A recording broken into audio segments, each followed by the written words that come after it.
गणेशाय नमः। ओम श्री जगदम्बिकाय नमः। श्रीमद् देवी भागवत स्कंध 9 अध्याय 45। भगवती दक्षिणा के प्राकट्य का प्रसंग, उनका ध्यान, पूजा विधान तथा स्तोत्र वर्णन एवं चरित्र श्रवण की फलश्रुति।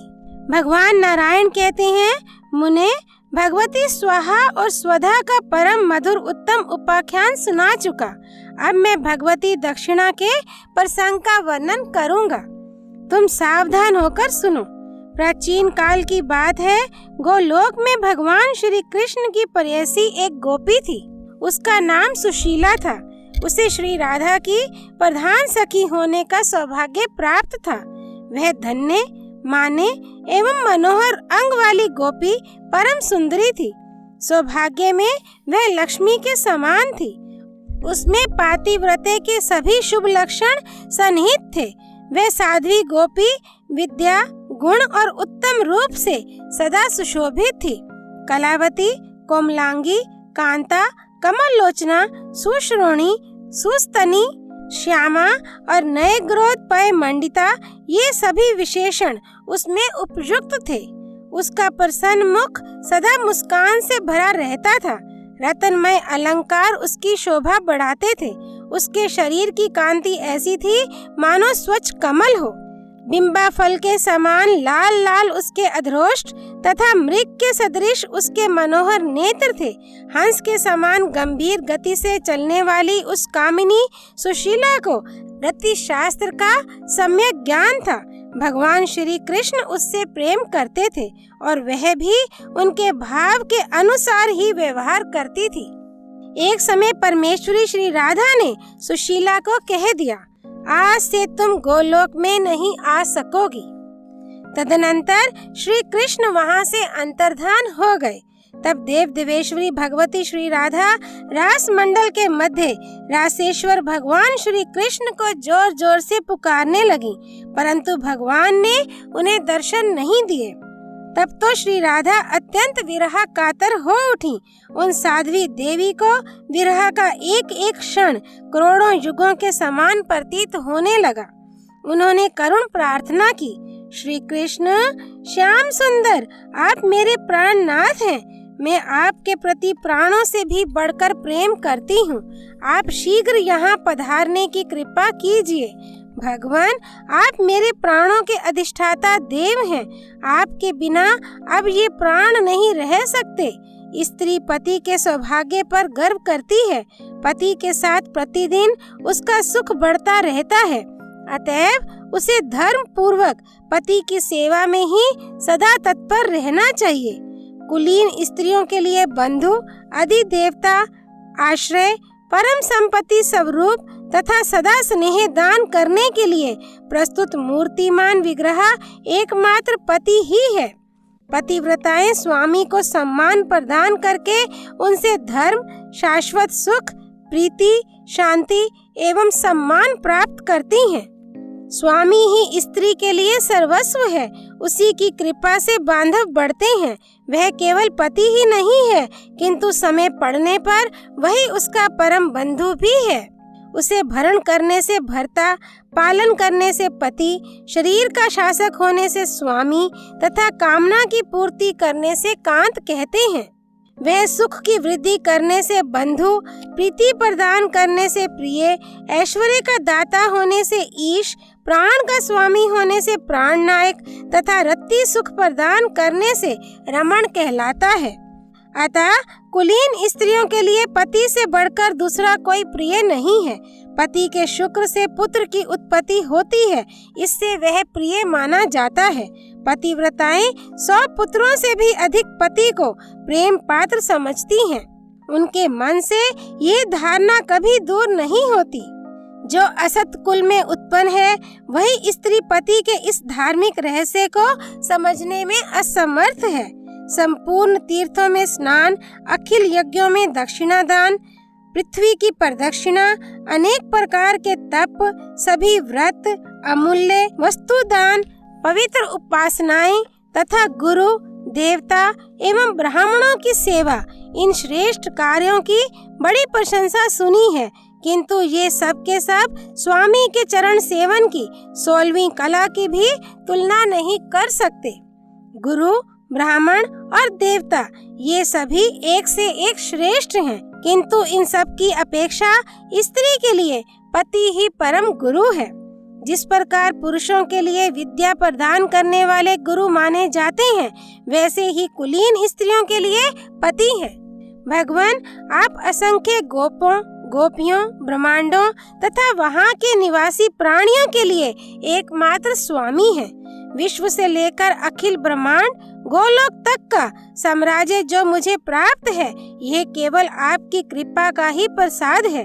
स्त्री स्वभाव मिटता नहीं, अतः मैं आपके रहस्य को ना समझकर कभी कभी इस प्रकार का दुराव कर बैठती हूँ।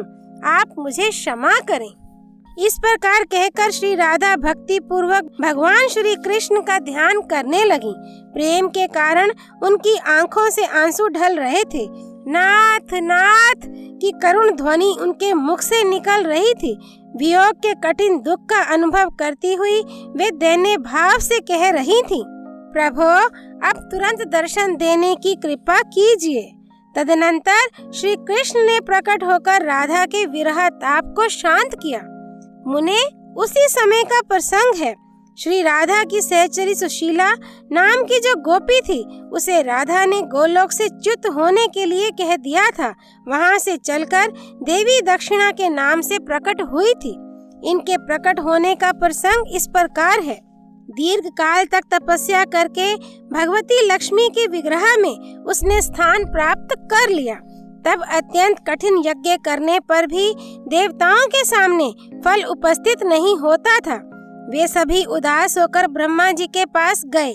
ब्रह्मा जी ने उनकी प्रार्थना सुनकर जगत प्रभु भगवान श्री हरि का ध्यान किया। बहुत समय तक भक्ति पूर्वक ध्यान करने के पश्चात उन्हें आदेश प्राप्त हुआ। स्वयं भगवान नारायण ने महालक्ष्मी के दिव्य विग्रह से मरते लक्ष्मी को प्रकट किया और दक्षिणा नाम रखकर उसे ब्रह्मा जी को सौंप दिया। ब्रह्मा जी ने यज्ञ संबंधी कार्यों की संपन्नता के लिए देवी दक्षिणा के यज्ञ पुरुष के पास रहने की व्यवस्था कर दी। उस समय यज्ञ पुरुष का मन आनंद से भर गया। उन्होंने विधि के साथ भगवती दक्षिणा की पूजा और स्तुति की। उन देवी का वर्ण तपाते हुए सुवर्ण के समान था। प्रभा ऐसी थी मानो करोड़ों चंद्रमा हो। उनका अत्यंत कमनीय विग्रह मन को मुग्ध कर देता था। कमल के समान मुख वाली वे कोमलांगी देवी कमल जैसी विशाल नेत्रों से शोभा पा रही थी। भगवती लक्ष्मी से प्रकट उन आदरणीय देवी के लिए कमल ही आसन भी था। शुद्ध चिन्मय वस्त्र उनके शरीर की शोभा बढ़ा रहे थे। उन साध्वी का होंठ सुपक्व बिंबा फल के सदृश था। उन्होंने अपने केश कलाप में मालती के पुष्पों की माला धारण कर रखी थी। उनके प्रसन्न मुख पर मुस्कान छाई थी। वे रत्न निर्मित भूषणों से विभूषित थीं। उनका सुंदर वेश था। उन्हें देखकर मुनियों का मन भी मुग्ध हो जाता था। कस्तूरी मिश्रित चंदन से बिंदी के रूप में अर्धचंद्राकार तिलक उनके ललाट पर शोभा पा रहा था। केशों के समीप सिंदूर की एक छोटी बिंदी थी। उनके रहने का स्थान भी जगमगा रहा था। सुंदर नितंब, वृत श्रोणी और विशाल वक्ष स्थल से वे शोभा पा रही थीं। फिर ब्रह्मा जी के कथनानुसार यज्ञ पुरुष ने उन देवी को अपनी सहधर्मिणी बना लिया। कुछ समय बाद देवी दक्षिणा गर्भवती हो गईं। 12 दिव्य वर्षों के बाद उन्होंने संपूर्ण कर्मों के फल स्वरूप श्रेष्ठ पुत्र उत्पन्न किया। कर्म समाप्त होने पर फल प्रदान करना उस पुत्र का सहज गुण हुआ।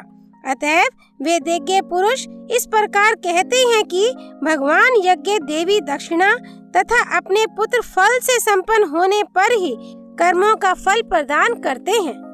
नारद इस प्रकार यज्ञ पुरुष दक्षिणा तथा फलदाता पुत्र को प्राप्त करके सबको कर्मों का फल प्रदान करने लगे।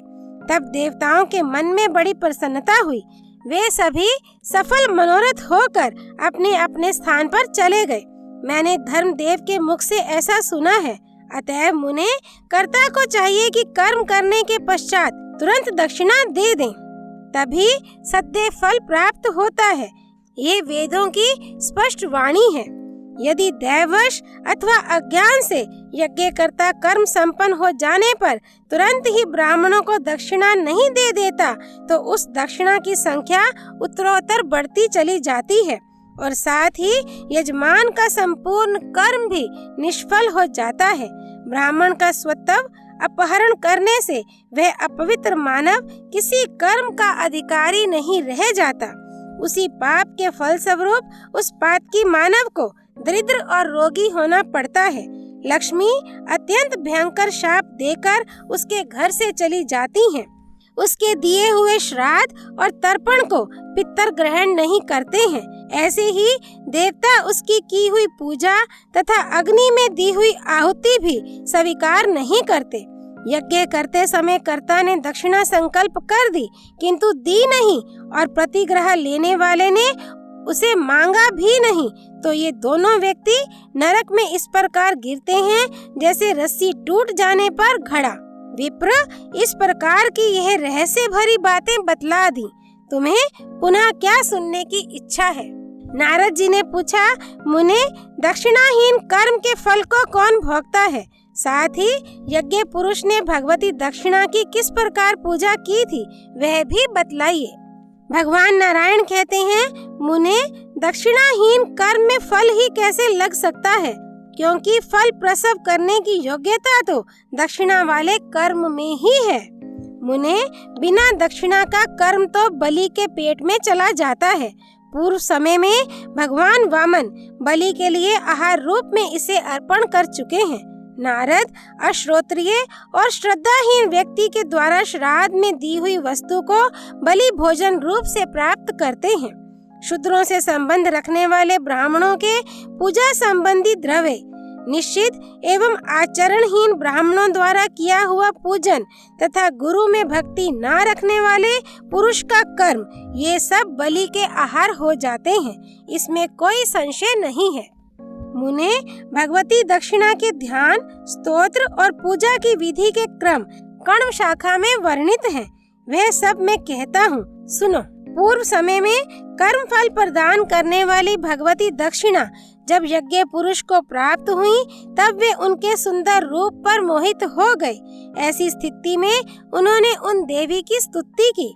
यज्ञ पुरुष ने कहा, महाभागे, तुम पूर्व समय में गोलोक की एक गोपी थी। गोपियों में तुम्हारा प्रमुख स्थान था। राधा के समान ही तुम उनकी सखी थी। भगवान श्री कृष्ण उससे प्रेम करते थे। कार्तिकी पूर्णिमा के अवसर पर राधा महोत्सव मनाया जा रहा था। कुछ कार्यांतर उपस्थित हो जाने के कारण तुम भगवती महालक्ष्मी के दक्षिण कंधे से प्रकट हुई थी। अतएव तुम्हारा नाम दक्षिणा पड़ गया। शोभने, तुम इससे पहले परम शीलवती होने के कारण सुशीला कहलाती थी। तुम ऐसी सुयोग्या देवी श्री राधा के शाप से गोलोक से च्युत होकर दक्षिणा नाम से संपन्न हो मुझे सौभाग्यवश प्राप्त हुई हो। सुभगे, तुम मुझे अपना स्वामी बनाने की कृपा करो। तुम ही यज्ञशाली पुरुषों के कर्म का फल प्रदान करने वाली आदरणीय देवी हो। तुम्हारे बिना संपूर्ण प्राणियों के सभी कर्म निष्फल हो जाते हैं। तुम्हारी अनुपस्थिति में कर्मियों का कर्म भी शोभा नहीं पाता है। ब्रह्मा, विष्णु, महेश तथा दिक्पाल प्रभृति सभी देवता तुम्हारे न रहने से कर्मों का फल देने में असमर्थ रहते हैं। ब्रह्मा स्वयं कर्म रूप है, शंकर को फल रूप बतलाया गया है। मैं विष्णु स्वयं यज्ञ रूप से प्रकट हूँ। इन सब में सार रूपा तुम ही हो। फल प्रदान करने वाले परब्रह्म और निर्गुणा भगवती प्रकृति तथा स्वयं भगवान श्री कृष्ण तुम्हारे ही सहयोग से शक्तिमान बने हैं। कांते, तुम ही मेरी शक्ति हो। वरानने, तुम जन जन्मांतर में निरंतर मेरे समीप रहो और मैं तुम्हारे संपूर्ण कार्यों में सहायता देने में सफल बना रहूं। यज्ञ पुरुष के इस प्रकार प्रार्थना करने पर यज्ञ की अधिष्ठात्री देवी भगवती दक्षिणा प्रसन्न होकर उनके सामने उपस्थित हुई और उन महाभाग यज्ञ को उन्होंने अपना स्वामी बना लिया। ये भगवती दक्षिणा का स्तोत्र है। जो पुरुष यज्ञ के अवसर पर इसका पाठ करता है उसे संपूर्ण यज्ञों के फल सुलभ हो जाते हैं, इसमें संशय नहीं। सभी प्रकार के यज्ञों के आरंभ में जो पुरुष इस स्तोत्र का पाठ करता है उसके सभी यज्ञ निर्विघ्न संपन्न हो जाते हैं। ये ध्रुव सत्य है। ये स्तोत्र तो कह दिया, अब ध्यान और पूजा विधि सुनो। विद्वान पुरुष को चाहिए कि शालग्राम की मूर्ति में अथवा कलश पर आवाहन करके भगवती दक्षिणा की पूजा करे। ध्यान योग करना चाहिए। भगवती लक्ष्मी के दाहिने कंधे से प्रकट होने के कारण दक्षिणा नाम से विख्यात ये देवी साक्षात कमला की कला है। संपूर्ण यज्ञ यागादि कर्मों में अखिल कर्मों का फल प्रदान करना इनका सहज गुण है। ये भगवान विष्णु की शक्ति स्वरूपा है। सबने इनकी वंदना की है। ऐसी शुभा, शुद्धिदा, शुद्धि रूपा एवं सुशीला नाम से प्रसिद्ध भगवती दक्षिणा की मैं उपासना करता हूँ। नारद इसी मंत्र से ध्यान करके विद्वान पुरुष मूल मंत्र से इन वरदायिनी देवी की पूजा करे। पाद्म, अर्धे आदि सभी इसी वेदोक्त मंत्र के द्वारा अर्पण करने चाहिए। मंत्र यह है: ओम श्रीं क्लीं हरीं दक्षिणाय स्वाहा। सुधी जनों को चाहिए कि सर्व पूजिता इन भगवती दक्षिणा की अर्चना भक्ति पूर्वक उत्तम विधि के साथ करें। ब्राह्मण इस प्रकार भगवती दक्षिणा का उपाख्यान कह दिया। यह उपाख्यान सुख, प्रीति एवं संपूर्ण कर्मों का फल प्रदान करने वाला है। भूमंडल पर रहने वाला भारतवर्ष का जो भी पुरुष देवी दक्षिणा के इस चरित्र का सावधान होकर श्रवण करता है उसके कोई कर्म अधूरे नहीं रह सकते। पुत्रहीन पुरुष गुणवान पुत्र के पिता होने का सौभाग्य प्राप्त कर लेता है। जो भार्याहीन हो उसे परम सुशीला सुंदरी पत्नी सुलभ हो जाती है। साथ ही उसका घर कुलीन पुत्र वधु से भी संपन्न हो जाता है। पुत्र उत्पन्न करना, विनय, मधुर भाषण, पातिव्रत्य तथा शुद्ध आचरण, ये सभी सद्गुण उस पुत्र वधु में रहते हैं। विद्याहीन विद्वान, दरिद्री धनवान, भूमिहीन भूमिमान तथा प्रजाहीन व्यक्ति श्रवण के प्रभाव से प्रजावान बन जाता है। संकट, बंधु विच्छेद, विपत्ति तथा बंधन के अवसर पर 1 महीने तक इसका श्रवण करके पुरुष इन सभी विषम परिस्थितियों से छूट जाता है, इसमें कोई संशय नहीं है। अध्याय 45 संपूर्ण। श्री हरि नारायण भगवान की जय। देव ऋषि नारद की जय। भगवती दक्षिणा की जय। श्री भगवती देवी अर्पणमस्तु।